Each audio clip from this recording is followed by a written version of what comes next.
Ça tourne? Quand on était enfant... Attends. Quand je dis ça tourne, t'as un petit moment avant de démarrer.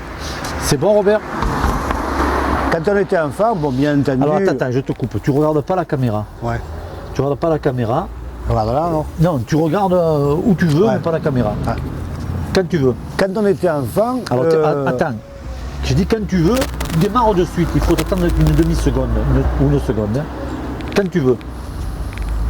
Quand on était enfant, donc comme on n'arrivait jamais en retard, ça ne se faisait pas puisqu'on était à proximité, bien qu'on venait à pied à l'école.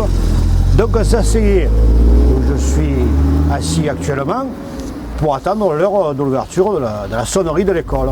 Et effectivement, on regardait tous les jours, il y avait un hôtel-restaurant qui était en face, qui s'appelait l'Oasis. Alors c'est bien parce que quand tu apprends à lire, c'était marqué en gros Oasis. Et effectivement, tous les jours, on disait, bon, qu'est-ce que ça veut dire O avec un A? Donc ça nous a pris à lire un mot. Et on voyait M.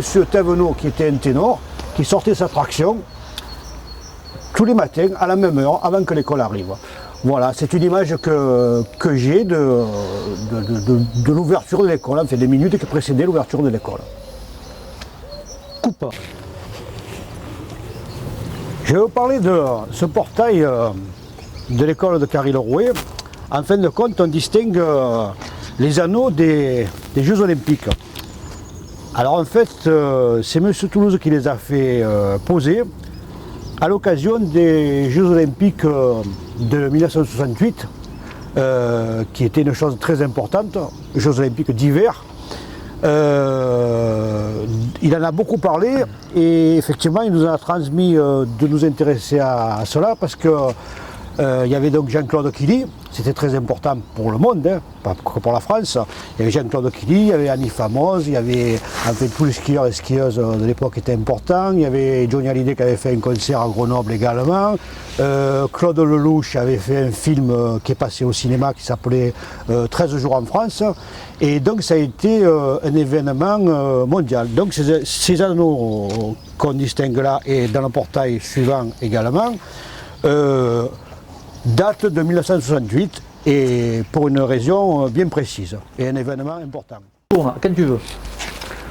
Voilà, alors dans cette zone-là, on avait tous les appareillages de contrôle pour la météo. Et tous les jours, il y avait un élève qui était délégué et qui devait relever les minima et les maxima de température. Après, quand il pleuvait, il y avait un pluviomètre qui était un récipient pour récolter la pluie, et ensuite il fallait calculer combien par centimètre carré il avait plu, etc. Il y avait une girouette, bien entendu, bon, enfin, il y avait quelques autres appareils pour mesurer la météo. Et ça, après, on faisait tous un rapport, alors aujourd'hui, bon, il a plu, etc. Donc c'était assez intéressant d'avoir une approche sur la météo de la région. Voilà. Coupe. Ça tourne? Hein? Allez. Quand tu veux. À moyen ces arbres, alors je ne sais pas si c'est des arbres d'origine, mais je sais qu'il y avait beaucoup d'arbres avec des bordures.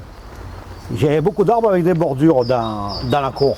Et chaque fois qu'un élève était puni, pour une petite punition, Monsieur Toulouse, il disait, bon, tu vas enlever les graviers autour, hein, de petite punition, répondu, bon, etc.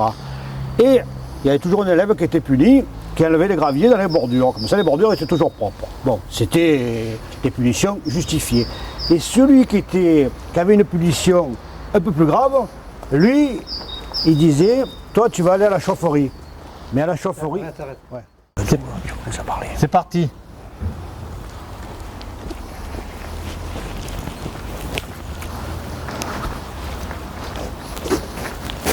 Alors ici, il y avait une volière avec des oiseaux, bon au départ c'était des tourterelles, des oiseaux de ce type, c'est-à-dire courants on va dire.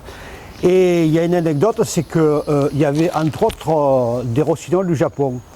Et il y avait toujours un élève responsable de la volière. Bon.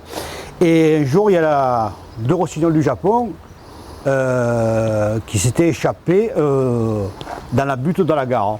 Et le responsable, c'était Richard Bressieux. Et M. Toulouse, il était dans une colère monstre. Il a dit, Richard Bressieux, va me chercher les rossignols du Japon dans la butte de la gare.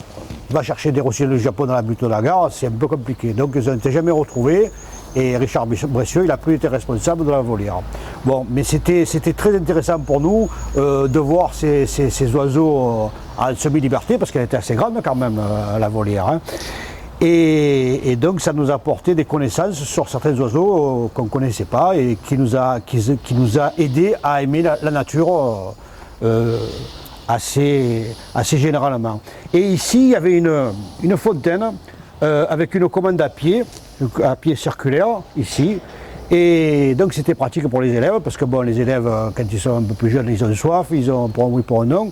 Donc à la récréation, ils se mettaient tous autour de cette fontaine et on pouvait boire de l'eau, bon, bien entendu potable.